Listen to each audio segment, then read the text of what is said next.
June 4th, 1942, 10:24 in the morning. Pacific Ocean, 240 nautical miles northwest of Midway Atoll. Lieutenant Commander Wade McCluskey looked down from 14,000 feet and saw something that should have been impossible. 4 Japanese aircraft carriers steamed below him in perfect diamond formation, their flight decks crowded with armed aircraft being prepared for launch. Fuel lines snaked across wooden planking, ordnance carts sat positioned beside waiting bombers. Every plane was moments from taking off. Before we jump back in, tell us where you're tuning in from, and if this story touches you, make sure you're subscribed, because tomorrow I've saved something extra special for you. The carriers were at their most vulnerable state possible. McCluskey pushed his SBD Dauntless into a 70-degree dive. 31 more dive bombers followed him down. The Japanese lookouts screamed warnings seconds too late. What happened in the next 5 minutes would destroy 4 fleet carriers that had attacked Pearl Harbor 6 months earlier. The same carriers whose crews had laughed at American attempts at retaliation. The same carriers that Japanese naval officers believed were invincible.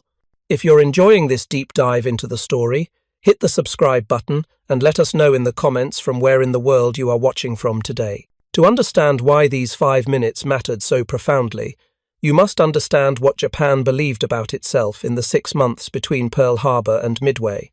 The Japanese Empire, in early 1942, considered itself unstoppable. The evidence seemed overwhelming. Since December 7, 1941, Japanese forces had conquered an area larger than Europe. They had taken Hong Kong in 18 days. Manila fell in 26 days. Singapore, the supposedly impregnable British fortress, surrendered in 70 days. The WWII, Japan's carrier striking force, had never been defeated. It had devastated Pearl Harbor, sinking or damaging 8 battleships. It had raided Darwin, Australia. It had driven the British Eastern Fleet from the Indian Ocean, sinking the carrier Hermes and 2 heavy cruisers. Everywhere the Japanese carriers went, they brought destruction and humiliation to their enemies. December 7, 1941, Otemachi District, Tokyo, Japan. Through his office window, Admiral Isoroku Yamamoto could see the Imperial Palace grounds bathed in morning light. Celebrations erupted in the streets below as news of the Pearl Harbor attack spread through the capital. In the past 12 hours, Japanese carrier planes had struck the American Pacific Fleet with devastating precision. 8 battleships damaged or sunk, 2,400 Americans dead, 350 aircraft destroyed on the ground.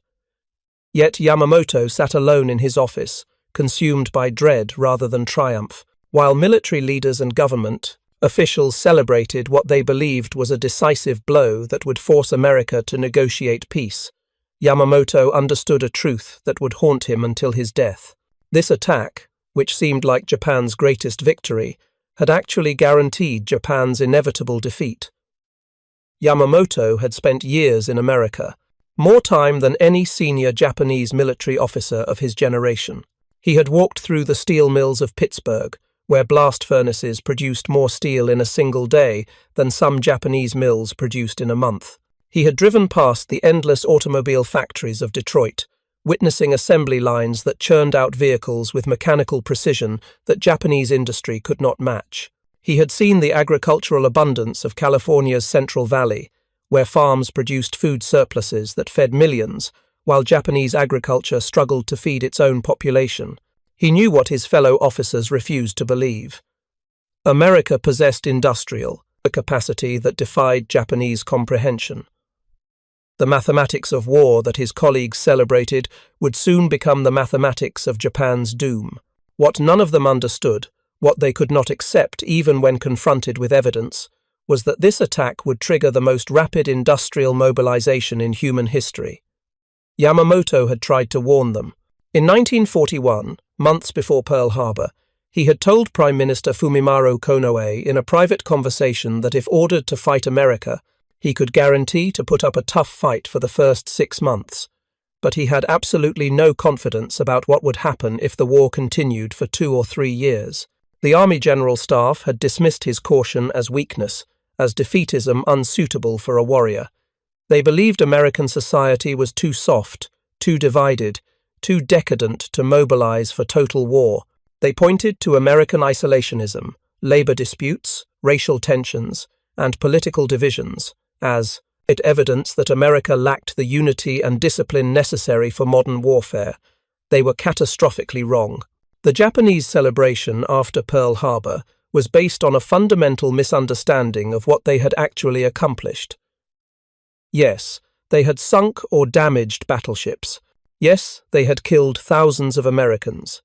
Yes, they had achieved tactical surprise, but they had also done something that would prove fatal to Japan's war aims. They had unified American public opinion in a way that no amount of political persuasion could have achieved. Before Pearl Harbor, America was deeply divided about entering the war. Isolationist sentiment was strong. Many Americans saw European conflicts as none of their concern. The debate over aid to Britain had split the nation.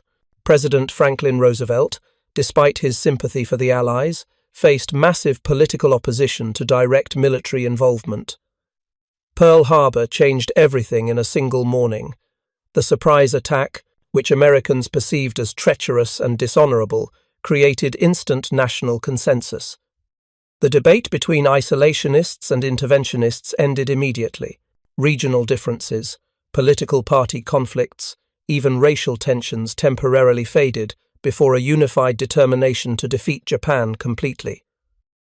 Congress declared war with only one dissenting vote. Representative Jeannette Rankin of Montana, a committed pacifist, cast the sole opposition vote in a chamber that otherwise roared for war with unanimous fury.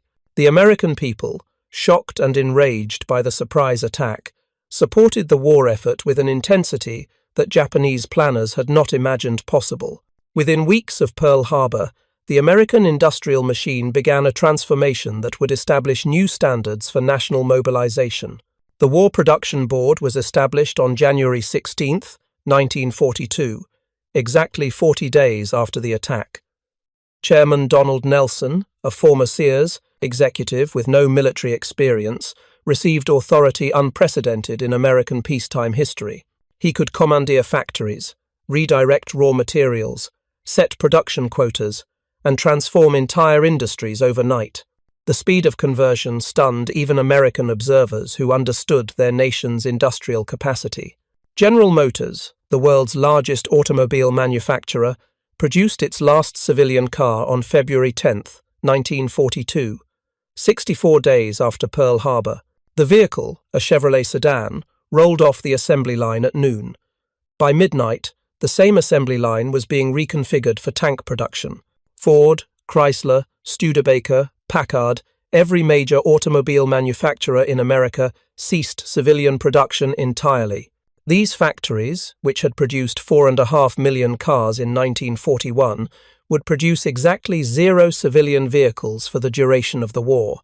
Instead, they built tanks, aircraft engines, artillery shells, machine guns, and military vehicles in quantities that Japanese planners had calculated were mathematically impossible.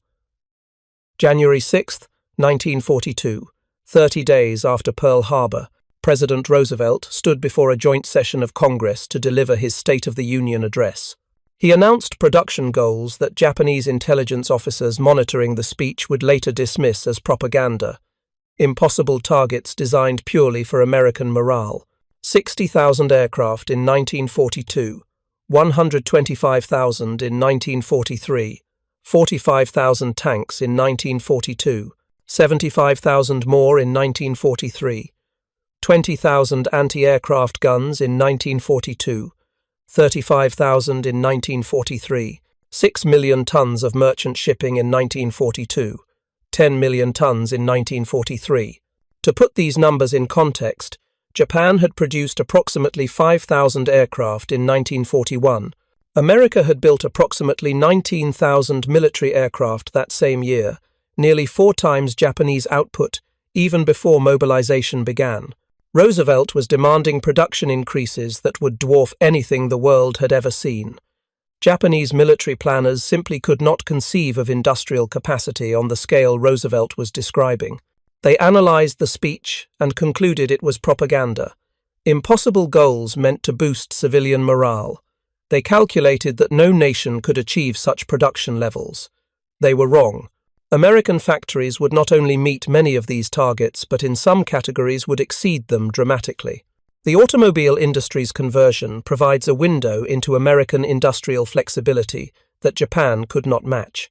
A factory that had built car engines could, with relatively minor retooling, build aircraft engines.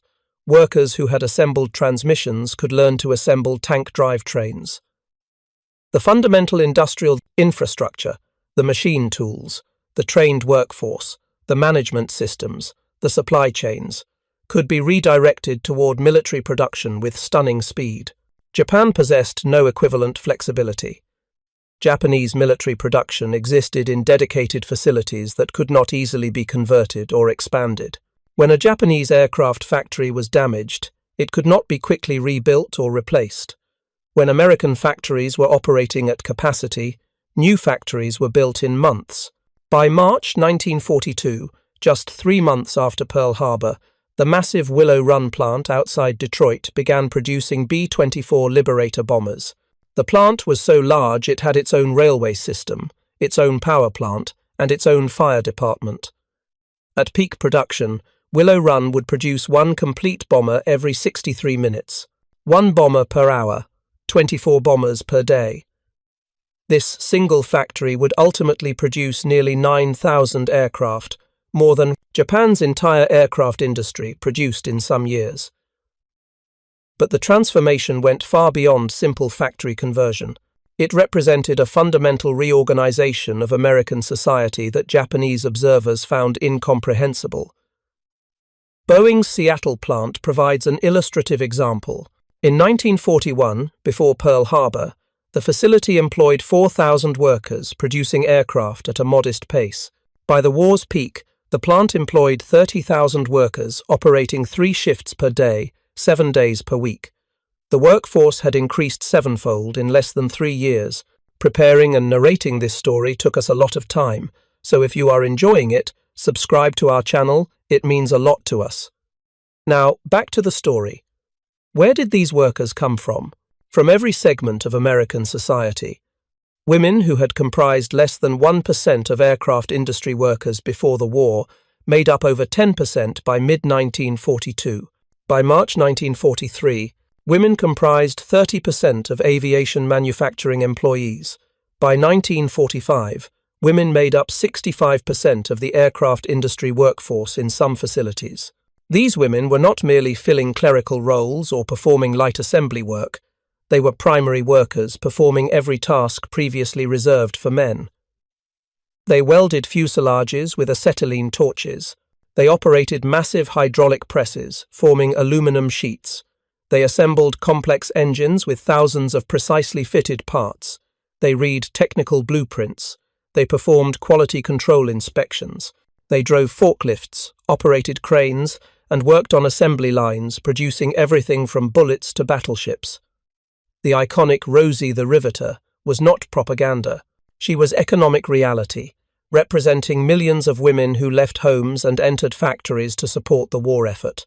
Without them, American production goals would have been impossible to achieve. Japan had no equivalent. Mobilization of female labor. Japanese women certainly contributed to the war effort through agricultural work and light manufacturing. But Japanese industrial culture did not adapt to employ women in heavy manufacturing on the scale America achieved. African Americans, systematically excluded from skilled industrial work in peacetime America through both formal discrimination and informal barriers, found new employment opportunities in defense plants. Executive Order 8802, signed by Roosevelt in June 1941, prohibited racial discrimination in defense industries. While discrimination certainly continued in practice, the manpower demands of total war forced American industry to tap labor pools previously excluded. By 1945, over 1 million African Americans worked in defense industries, gaining skills, earning wages, and developing expectations of equality that would fuel the post-war civil rights movement. The massive labor mobilization drew upon every available person in American society. By 1944, over 18 million Americans worked in defense-related industries. Nearly 1 in 7 people in the entire nation.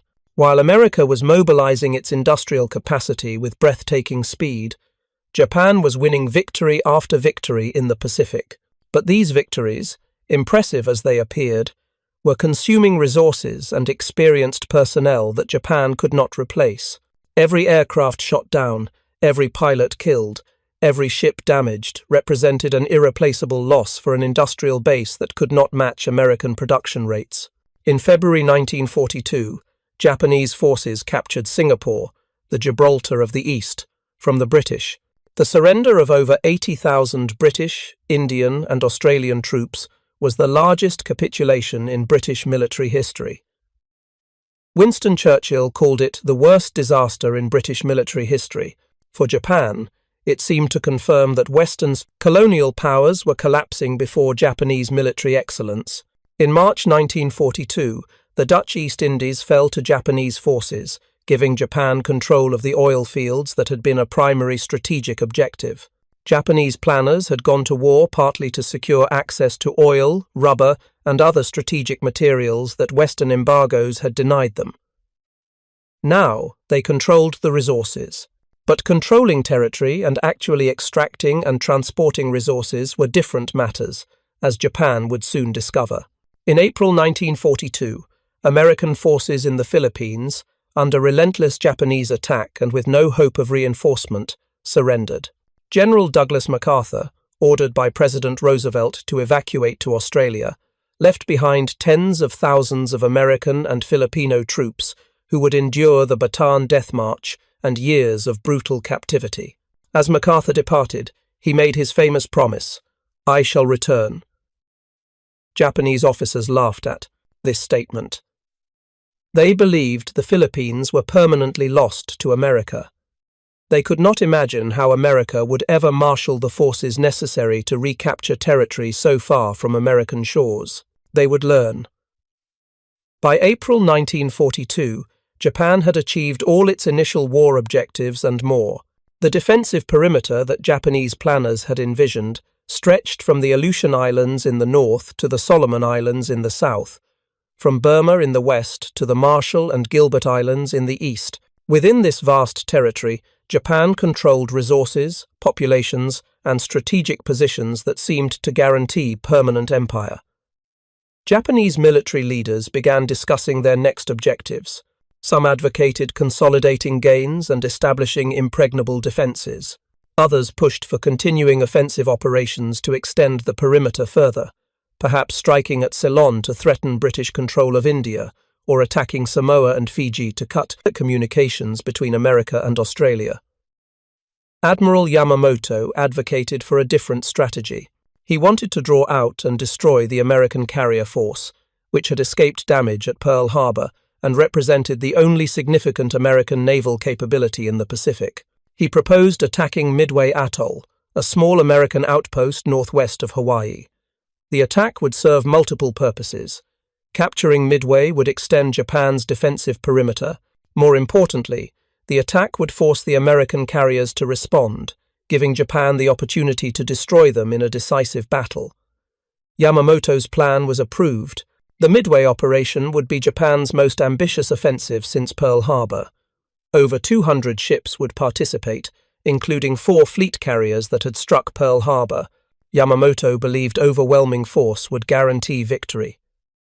He assembled 11 battleships, including the massive Yamato with its 18-inch guns, the largest naval rifles ever built. He positioned submarines to intercept American forces. He planned a diversionary attack on the Aleutian Islands to draw American attention north. The operation appeared flawless on paper. Japanese carriers would strike Midway, destroy its defenses, and prepare for an amphibious invasion. When American carriers rushed to defend Midway, Japanese forces would ambush and destroy them. The Pacific Fleet would be crippled. America would be forced to negotiate peace, accepting Japanese control of the Western Pacific. But the plan had a fatal flaw that Japanese planners did not know existed. American codebreakers had cracked Japanese naval codes. Commander Joseph Rochefort and his team at Station Hypo in Pearl Harbor had been reading Japanese naval communications for months. They knew about the Midway operation. They knew the date. They knew the composition of Japanese forces. They knew the approach routes. Admiral Chester Nimitz, commander of the Pacific Fleet, positioned his 3 available carriers northeast of Midway in ambush positions. Enterprise, Hornet, and the hastily repaired Yorktown waited for the Japanese fleet to arrive. The carrier Yorktown had been damaged at the Battle of the Coral Sea in May and should have required 3 months of repair. Pearl Harbor Navy Yard mechanics patched her in just 72 hours. Good enough for one more battle. The American force was outnumbered in every category. 3 carriers against 4, 8 cruisers against 16, 15 destroyers against 46, no battleships against 11. By conventional analysis, the Americans should lose decisively, but they had 2 critical advantages that would prove decisive. They knew the Japanese were coming, and 6 months of American industrial mobilization was beginning to show results in trained pilots, improved aircraft, and better tactics learned from early battles. The Battle of Midway began on June 4, 1942, exactly 6 months after Pearl Harbor. Admiral Yamamoto's prediction about having confidence for only 6 months was about to be proven accurate to the day. Japanese carriers launched their first strike against Midway Atoll at dawn. 108 aircraft bombers and fighters attacked the island's defenses. American fighters from Midway rose to intercept and were slaughtered by Japanese Zeros. The American Brewster Buffalo fighters were obsolete and outmatched. Marine pilots fought courageously, but 15 of 25 fighters were shot down. The survivors limped back to Midway with damaged aircraft. American bombers based on Midway attacked the Japanese carriers throughout the morning. Army B-17 bombers attacked from high altitude and scored no hits. Marine dive bombers pressed home their attacks at low altitude and were shot down in flames. Of 16 Marine dive bombers that attacked, 8 were destroyed. Not one scored a bomb hit on the Japanese carriers. Then came the torpedo bombers. 3 squadrons of American torpedo bombers attacked the Japanese carriers separately, without fighter escort, without coordination. The obsolete TBD Devastator torpedo bombers were slow and vulnerable. Japanese Zero fighters dove from above, their 20mm cannon ripping apart the American aircraft. Anti-aircraft fire filled the sky with black bursts. Torpedo Squadron 8 from Hornet attacked first. All 15 planes were destroyed. Only Ensign George Gay survived, floating in the Pacific, watching the battle rage around him. Torpedo Squadron 6 from Enterprise lost 10 of 14 aircraft. Torpedo Squadron 3 from Yorktown lost 10 of 12. Of 41 American torpedo bombers that attacked the Japanese carriers that morning, only 6 returned to their ships. Not one scored a torpedo hit. The attacks seemed suicidal and futile. On the bridge of the carrier Akagi, Commander Mitsuo Fuchida watched the American attacks with contempt mixed with respect. Fuchida had led the Pearl Harbor attack. He had commanded the air group that destroyed Battleship Row. He understood combat aviation as well as any man alive. The courage of the American torpedo bomber crews impressed him, but their attacks had accomplished nothing. Not one carrier was damaged. What Fuchida did not realize was that those suicidal torpedo attacks had accomplished something crucial. They had pulled the Japanese combat air patrol down to sea level. Dozens of Zero fighters swarmed low over the water, finishing off the last American torpedo bombers. Every Japanese fighter was down low, their pilots focused on the immediate threat at wave-top level. No one was watching the sky above. The Japanese carriers were completely vulnerable to attack from altitude, and at that precise moment, 3 squadrons of American dive bombers arrived overhead at 14,000 feet. Lieutenant Commander Wade McCluskey had spent the past 2 hours searching empty ocean. His fuel gauges were dropping toward 0. 32 dive bombers followed him toward what seemed like certain failure. The Japanese fleet was not where intelligence had predicted. His squadrons from Enterprise had become separated from other American forces. When McCluskey reached the expected intercept point and found nothing but empty water, he faced a critical decision. He could turn back toward Enterprise, hoping to reach the carrier before running out of fuel, or he could continue searching, risking that his entire squadron would run out of fuel and ditch in the ocean. McCluskey made a decision that would change the course of the Pacific War. He did not turn back. Instead, he spotted a lone Japanese destroyer racing northeast at full speed. The destroyer Arashi had been depth-charging the submarine Nautilus and was now rejoining the main fleet. McCluskey made an intuitive leap. He followed the destroyer's wake. 30 minutes later, McCluskey's gamble paid off. He spotted the Japanese carriers below him. 4 fleet carriers steaming in diamond formation. Their flight decks were packed with armed aircraft being prepared for launch. Fuel lines snaked across wooden planking. Ordnance carts sat positioned beside waiting bombers.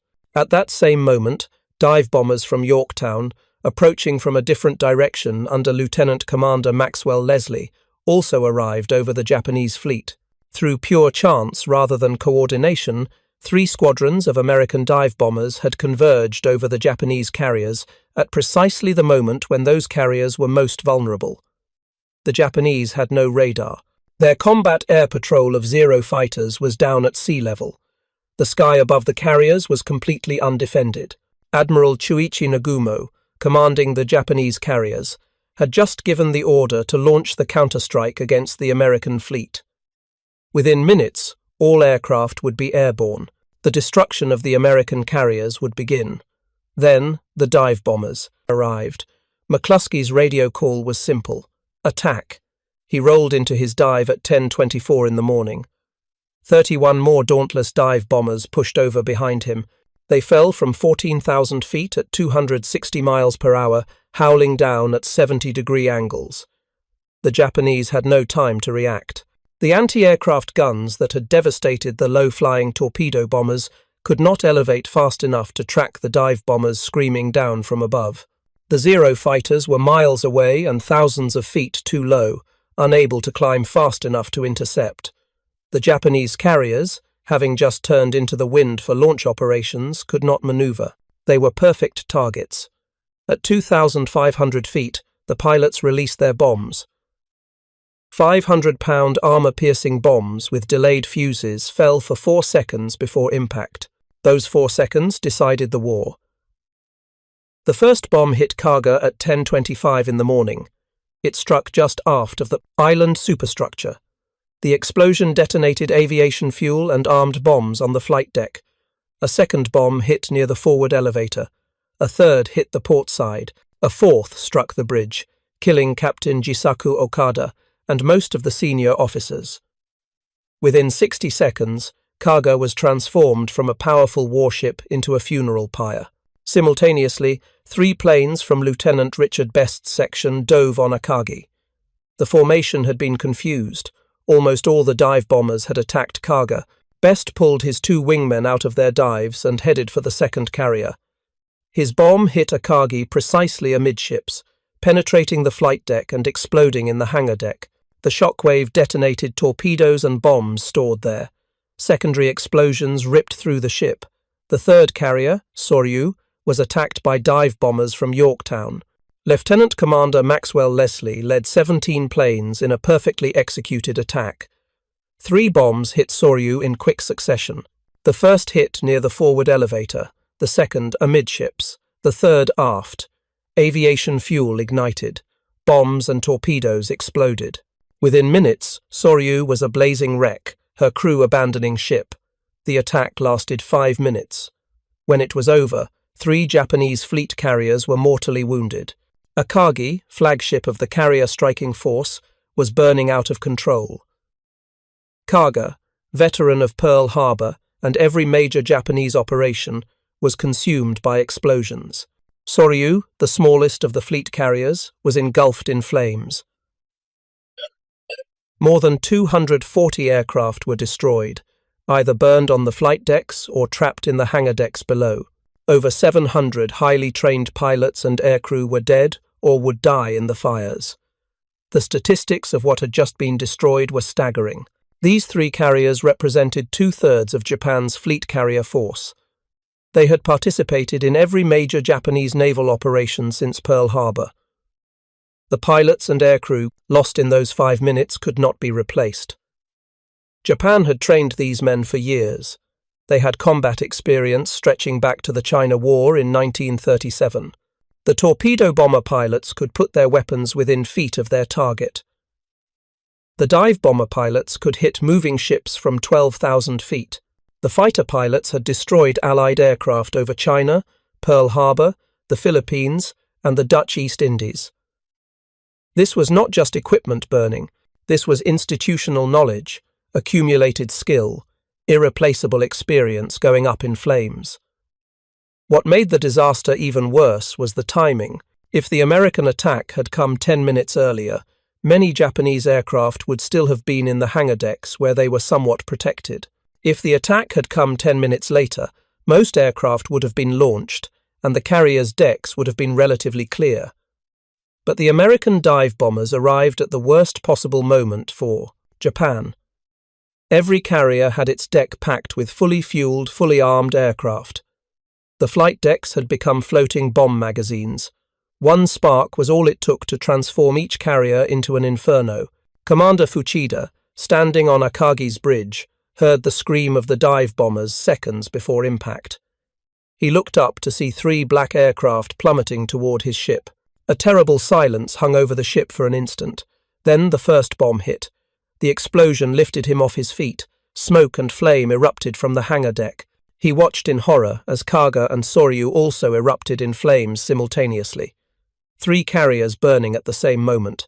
The scene was, in his words, horrible to behold. Admiral Nagumo, shaken by the explosions rocking Akagi, attempted to maintain command from the bridge, but fires were spreading rapidly. Smoke filled the bridge. At 10:46 in the morning, Nagumo abandoned ship, climbing down a rope to escape the flames. His staff followed. They transferred to the light cruiser Nagara. From there, Nagumo could only watch as his striking force burned. The Japanese officers who had laughed at American weakness 6 months earlier were now witnessing the destruction of Japan's naval supremacy. The carriers that had seemed invincible were burning wrecks. The pilots who had been considered the best in the world were dead or dying in the flames. The industrial capacity that Japanese planners had dismissed as inadequate was producing the aircraft, the pilots, and the bombs that were destroying Japan's war machine. If you find this story engaging, please take a moment to subscribe and enable notifications. It helps us continue producing in-depth content like this. But one Japanese carrier remained. Hiryu had been several miles north of the other 3 carriers during the American attack. She escaped the initial devastation. Rear Admiral Tamon Yamaguchi, commanding Hiryu, immediately prepared a counter-strike. At 10:50 in the morning, while the other 3 carriers burned, Hiryu launched 18 dive bombers escorted by 6 Zeros. These aircraft found and attacked Yorktown at 1:30 in the afternoon, scoring 3 bomb hits that set her on fire and knocked out her boilers. Hiryu launched a second strike at 2:30 in the afternoon. 18 torpedo bombers escorted by 6 Zeros found Yorktown again at 2:45 and scored 2 torpedo hits. The damage was catastrophic. Yorktown took on a severe list. At 3 o'clock, Captain Elliot Buckmaster ordered the ship abandoned. The carrier that had been patched up in 72 hours, that had contributed dive bombers to the strike that destroyed 3 Japanese carriers, was now dead in the water, listing heavily and apparently doomed. Japanese pilots returning to Hiryu reported sinking 2 American carriers. They believed they had evened the score. But American revenge was swift. Scout planes from Yorktown, launched before the carrier was hit, located Hiryu. At 5 o'clock in the afternoon, dive bombers from Enterprise attacked. 24 dauntless bombers dove on the last Japanese carrier. 4 bombs hit Hiryu, 2 near the forward elevator, 2 amidships. The bombs started fires that quickly spread out of control. Aviation fuel ignited. The hangar deck became a mass of flames. By 6:30 in the evening, Hiryu was burning out of control. her flight deck a twisted mess of burning metal. Admiral Yamaguchi refused to leave his flagship. He and Captain Tomio Kaku stayed aboard the burning carrier, preferring death to the dishonor of survival after defeat. At 2:30 in the morning on June 5th, Hiryu was scuttled by torpedoes from Japanese destroyers. Yamaguchi and Kaku went down with their ship, along with 392 officers and men. The scope of the Japanese defeat was almost incomprehensible. In one day of battle, Japan had lost 4 fleet carriers, all 4 veterans of Pearl Harbor. Akagi, Kaga, Soryu, and Hiryu were gone. With them went 248 aircraft and approximately 3,000 men, including many of the Imperial Navy's most experienced pilots and aircrew. The striking force that had dominated the Pacific for 6 months had been annihilated. The psychological impact on Japanese naval officers was shattering. They had believed their training, their experience, their fighting spirit made them invincible. They had conquered half the Pacific in 6 months. They had never been defeated in a major fleet engagement. And now, in one morning, the core of their carrier force had been destroyed by a numerically inferior American fleet that they had dismissed as weak and incompetent. The contrast with American losses was stark. The United States lost 1 carrier, Yorktown, which was already damaged and should not have been in the battle. The destroyer Hamon was sunk by a Japanese submarine while conducting salvage operations on Yorktown. Total American aircraft. Losses were 147 planes. Total personnel losses were 307 men. The exchange ratio was catastrophic for Japan. 4 carriers for 1. 248 aircraft for 147. Approximately 3,000 men for 307. More importantly, the real difference was industrial capacity. The United States could replace its losses. Japan could not. Yorktown was one of 7 American carriers in commission in June 1942, but more carriers were already under construction. The Essex-class carriers, larger and more capable than anything Japan could build, were already taking shape in American shipyards. The first Essex-class carrier would be commissioned in December 1942, just 6 months after Midway. By the end of 1943, the United States would commission 13 fleet carriers and 9 light carriers. By the end of the war, the United States Navy would operate over 100 carriers of all types, including fleet carriers, light carriers, and escort carriers. Japan could not match this production. Japanese shipyards could build perhaps 1 carrier per year under ideal conditions. The industrial base was too small. The resources were limited. The skilled labor was insufficient. Japan had begun the war with 6 fleet carriers and 4 light carriers. After Midway, 4 of the fleet carriers were gone. The 2 fleet carriers damaged at the Battle of the Coral Sea, Shokaku and Zuikaku, would not return to service for months. Japan's carrier force was crippled at precisely the moment when American carrier strength was about to expand dramatically.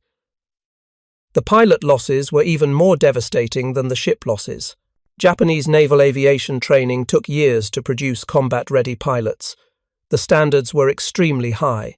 The washout rate was severe. Japan had perhaps 1,500 highly trained carrier pilots at the start of the war.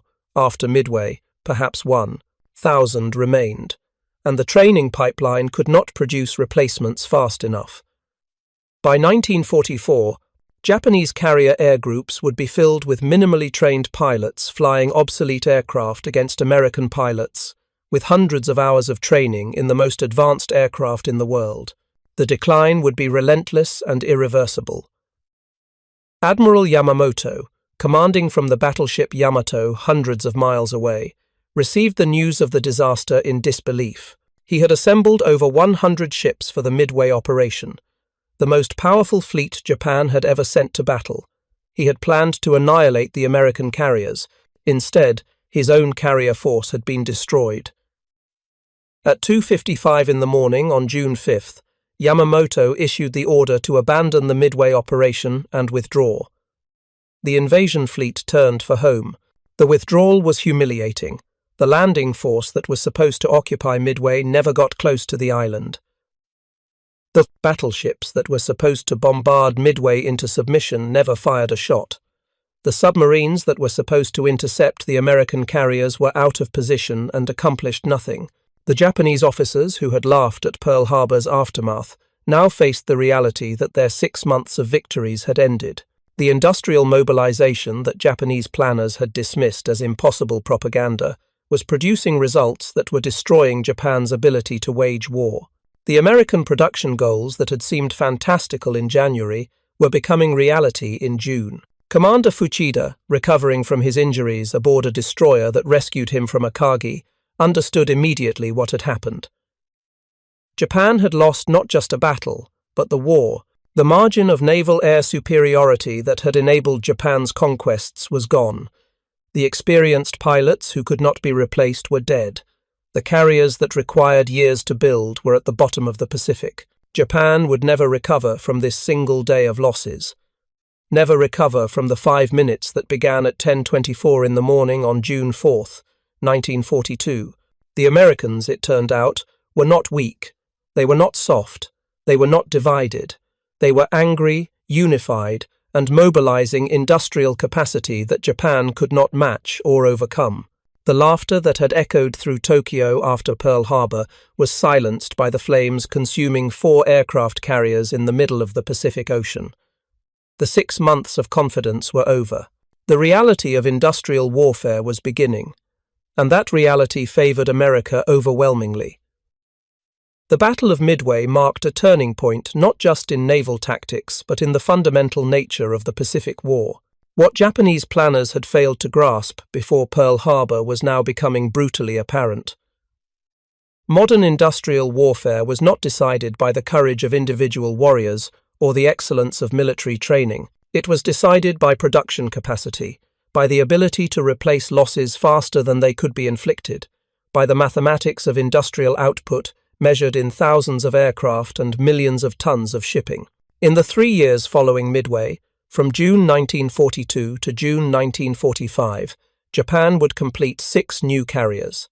America would complete 17 Essex-class carriers during the same period, each one larger, faster, and more capable than its Japanese counterparts. Each Essex-class carrier displaced 33,000 tons, carried 90 to 100 aircraft, and incorporated damage control features that made them extraordinarily difficult to sink. They were marvels of naval architecture and industrial production. But carrier production was only one measure of the industrial disparity that Midway had revealed. American shipyards, aircraft factories, pilot training programs, and every other element of naval aviation were scaling up exponentially, while Japanese capacity remained essentially static or actually declined as resources became scarce and factories were damaged by bombing. Consider the aircraft production comparison in precise detail. In 1941, before Pearl Harbor, Japan had produced approximately 5,000 aircraft, while America built approximately 19,000, a ratio of nearly 4 to 1 favoring America. In 1942, the year of Midway, American production reached 47,000, while Japan managed approximately 20,000. The gap was widening dramatically. In 1943, America produced 85,000 aircraft, while Japan built approximately 28,000, a ratio of 3 to 1. By 1944, American aircraft production peaked at 96,000 units.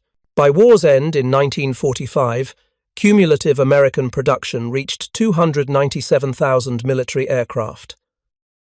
Japan had built 85,611 aircraft during the entire war, from 1937 through 1945, including pre-Pearl Harbor production.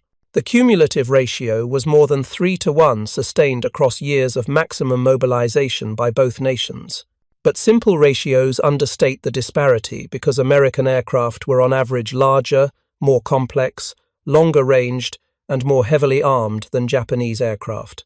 A B-29 Superfortress represented far more industrial capacity than a Zero fighter, yet both counted as single aircraft in production statistics.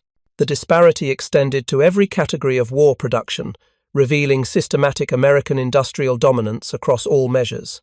America produced 86,000 tanks during World War II, including 33,000 Sherman medium tanks. Japan produced approximately 6,500 tanks over the same period, and most of these were light tanks weighing less than 20 tons, unsuitable for combat against American mediums weighing 30 tons. Up next, you've got two more standout stories right on your screen. If this one hit the mark, you won't want to pass these up. Just click and check them out. And don't forget to subscribe and turn on the notification bell so you don't miss any upload from us.